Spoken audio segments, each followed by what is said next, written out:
Hey, it's cutting down the nets. It's Thursday.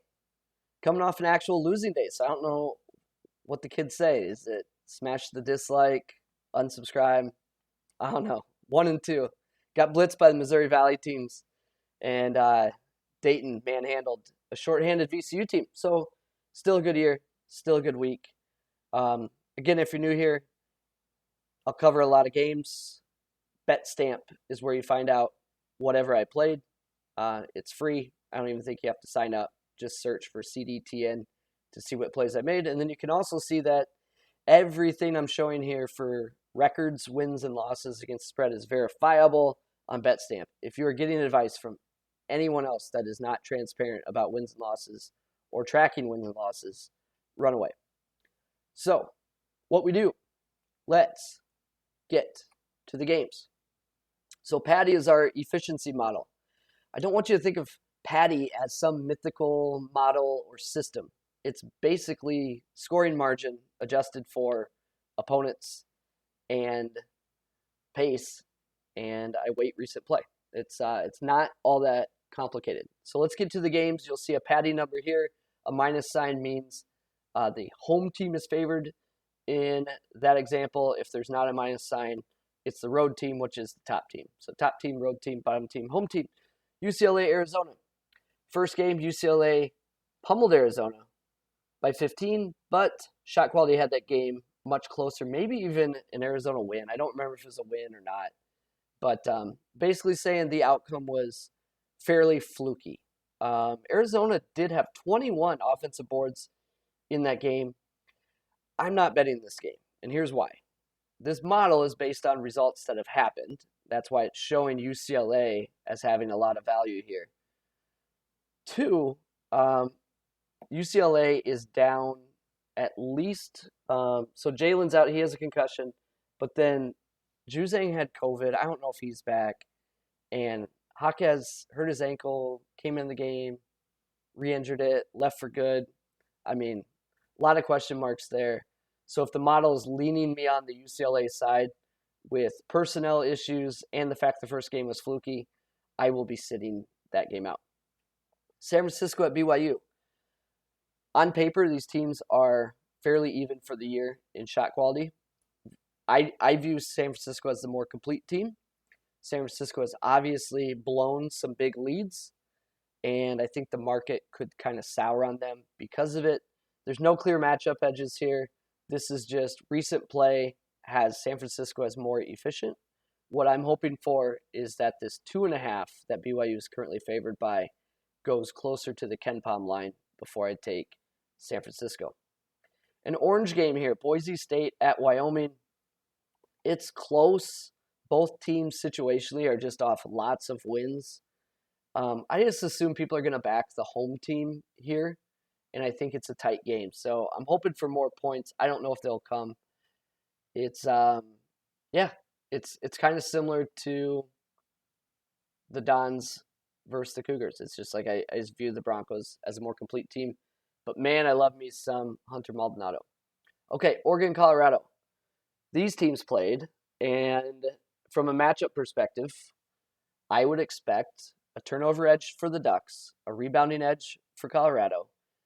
And in the first game, the Ducks forced 17 turnovers, and Colorado won the boards. Colorado 8 out of 15 from 3, and Colorado's profile has been skewed by 2 offensive disasters in a row.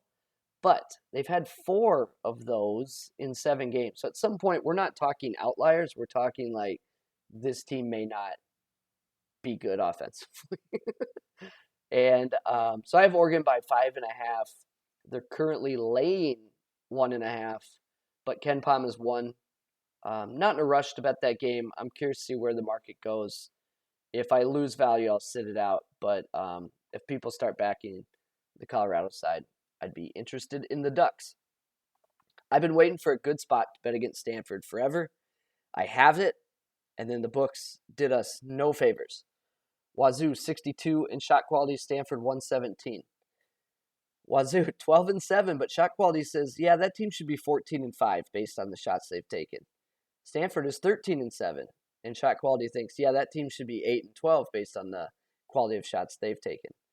So it's just not ideal that Washington State's laying 2.5. They will have a turnover edge here. Stanford's good on the glass, but I think Washington State can compete there. And Wazoo just gets buckets. Like, they can score. So my hope here, the reason this game is yellow, is KenPom has it at 1. I just want that to come down a bit to back the Cougars. Don't know if it'll happen. Hold your nose at this one. This is for you situational bettors out there. USC 60th in shot quality, Arizona State 131. Great spot for Arizona State. This is how situational bettors think. And by the way, it works. So you've got data and situational bettors aligned on this game. So what I mean by situational betting is Arizona State just keeps losing games, but they've done that without being too inefficient. Like, their profile isn't suffering, and they just keep piling up L's, and that adds value in the market. USC's doing the opposite. They're winning games, but not impressively, not with wide scoring margins, and they have not been all that efficient. So you've got very big discrepancies in records. USC with a gaudy record on the plus side, and Arizona State with an awful record. And I view this as much, much closer analytically. So I like the spot. I'm hoping it grows. Give me an 8 or something like that. KenPom has 7. So at 6.5 right now, no rush to bet that game. Troy, Georgia State, showing us lots of value here. But I've mentioned Georgia State for a couple games in a row. They are 101 in shot quality, and they're like a 500 team. So this is just a team that has not got over the hump, but are doing all the right things. They are due some positive regression, and you can see that starting to turn. They also have a big turnover edge here, but Troy does have an offensive rebound edge. So what I thought would happen in this game, I thought it'd be closer to the KenPom number. I'd be like, hey guys, I would sit this out. It's 2 points, 3 points, 3.5 points, whatever. Georgia State's trending. You don't want to be on the wrong side of that as that starts to turn. But they laid a 6. So getting 6 makes me ponder Troy a little bit, where I did not think it'd even be in consideration. So tricky one. I likely stay away, but man, they made it appetizing, I guess. App State, Texas State. Shot quality disparity scares me away, but there's something here. If we had more points, I'd be interested in it. Finally, a green game. Why is this green? Montana 130 in shot quality, Weber State 138 in shot quality.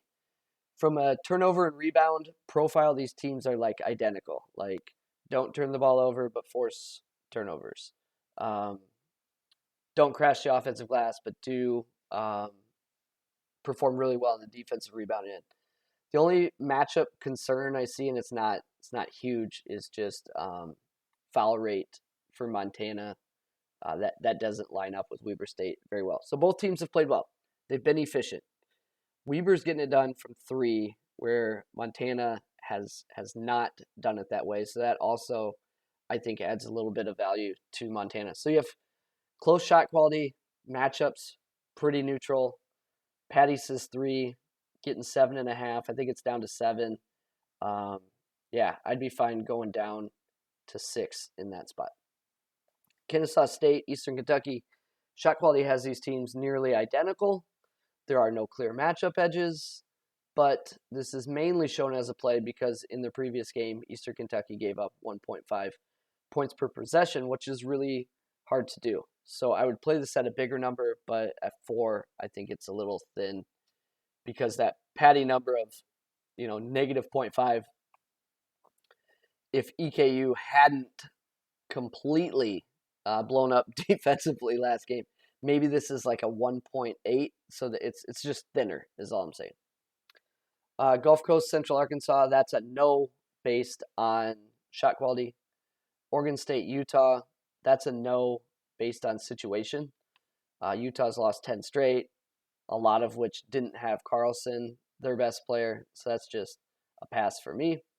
Marshall is similar to Georgia State in which shot quality has rated them very high. They have not converted it into wins, So they would be described as a very unlucky team. And in this situation, 43.4% of the field goals allowed by Old Dominion are from behind the arc, which puts Marshall in a position to finally achieve what they've been trying to. So Paddy says 9.5. This doesn't feel like the spot. I'll sit that out. College of Charleston at Bill and Mary. This is what happens when an average to below average team faces a team that isn't awful. Just analytically, that's not going to show as a huge play. Like, unless College of Charleston was playing a true like bottom dwelling team, you're just not going to get a big number there. So nothing looks good. The matchup doesn't look good for William and Mary. I'm just pointing out that when you have these average to below average teams and they're having to cover big numbers, it's hard. So if you catch yourself laying a lot of points just because the opponent is bad, just make sure that the team you're betting on has some talent. Bryant at St. Francis. I'm going to point this out because it's 8.5 points. I have 11.5. The line is 3. The reason the line is 3 is Peter Kiss is suspended, and he's averaged 28 points per game the last 5, and I think on the year he's at like 25 points. So I don't know what Bryant's team will look like without Peter Kiss. They're coming off their game against LIU where there were 12 technical fouls, 4 ejections, and basically it turned into a scene from Anchorman. Game of the day. Who would have thought Cal Baptist would be the game of the day? I bet it early. It was a number that I just thought would shrink, and it is on the way down. So by the time you're watching this, where would I stop? That's a great question. I don't know the answer to it. I'll walk through the matchup and explain why I think this is such a good game. Shot quality has these teams like identical, 172 and 174. There's a slight turnover edge for Cal Baptist, and then there's a rebounding edge for the Aggies. From a record perspective, Cal Baptist is 12-9, but shot quality says that team should be 15-6 based on the quality of shots they've taken. New Mexico State is 17-3, and shot quality says based on the quality of shots, that team should be 12-8. So there's a lot going on here that favors the Cal Baptist side. From an efficiency standpoint, it still has New Mexico State, my model at 9.5. But man, analytically, when you look at all the factors and shot quality, this just feels like a nice one. So I'm glad I got a big number, but I chase that at least to 12, and yeah, I think there's life there. A lot of orange here. I'll just touch on quickly. There's been a lot of Winthrop fades lately. This one's a little thinner just due to matchup. So I think we've won like 5 straight bets against Winthrop, but this one's a little thinner. South Florida, somehow they beat UCF by 24 at home, so revenge spot for the Knights. I'm going to go ahead and leave that alone. Plus, South Florida keeps showing up as a play, and they have not been covering. Luckily, I've been sitting them out. A little bit of value on Bob Morris here.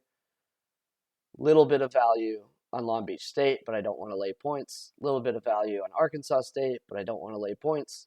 Little bit of value on Sam Houston State. That's a lot of points. Little bit of value on Utah State. That's a lot of points. So you kind of get the theme. I'm not betting any of these games just based on the quality of teams involved or just the situation of being asked to lay multiple possessions. So let's get to it. Cal Baptist, I grabbed a 13.5. The line has been on the move. I'd be fine chasing that down to 12, even though Paddy has 9.5. So as you see the data displayed on these sheets, just think about the difference between what the current line available to you is and what the model had, because I'd have the same take as long as we're getting a possession. Montana plus 7.5. I'd be fine going down to 6 there. I like the the spot in the matchup.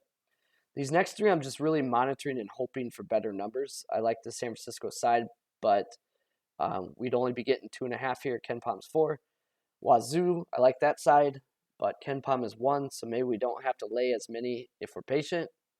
And Arizona State plus 6.5. KenPom is 7. I think we could get closer to like 8 plus there.